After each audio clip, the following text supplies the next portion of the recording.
भाऊ तोरसेकर कट्ट्यावर आले, त्यांच्याशी गप्पांना पुन्हा सुरुवात करूया. खरं तर तुम्ही आता तुमची बाजू सांगताय की काय काय पद्धतीचे व्हिडिओज असतात. आमचा अनुभव आहे की साधारणपणे ज्येष्ठ नागरिक म्हणा सगळेजण तुमचे व्हिडिओज बघत बसलेले दिसतात.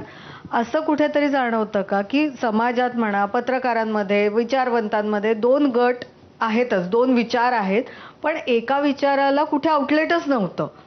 ते कुठल्या तरी पद्धतीने तुमच्याकडून दिलं गेलं, तो विचार ऐकायला मिळत नव्हता किंवा ती चार लोकांमध्ये बोललं जात असेल पण ते उघड बोललं जात नव्हतं, असं वाटतं का तुम्हाला? नाही, त्याचं कारण असं आहे की जर दुसरी बाजू सांगितलीच जात नसेल तर लोक शोधून काढतात ना.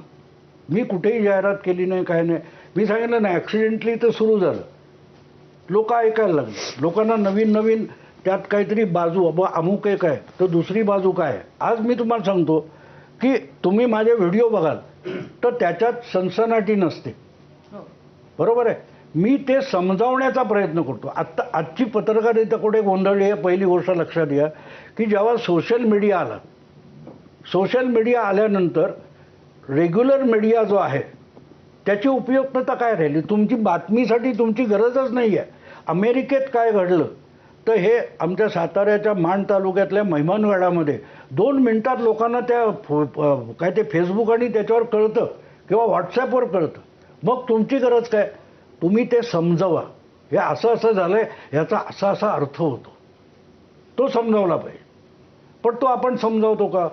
नाही. तिथे मग आपण कमी पडतो आणि तिथे मग माझी गरज वाटते लोकांना की हा समजावतोय. आणि दुसरी गोष्ट अशी झाली आहे की अनेक दिल्लीतले किंवा इथले ज्येष्ठ पत्रकार आहे, त्यांना असं वाटतं की मोदी काय, शहा काय, देवेंद्र काय, उद्धव काय, हे सगळे आपल्या पटावरची प्यादी आहेत. नो, ती जिवंत माणसं आहेत. ते आपल्या मतलबानुसार निर्णय घेतात.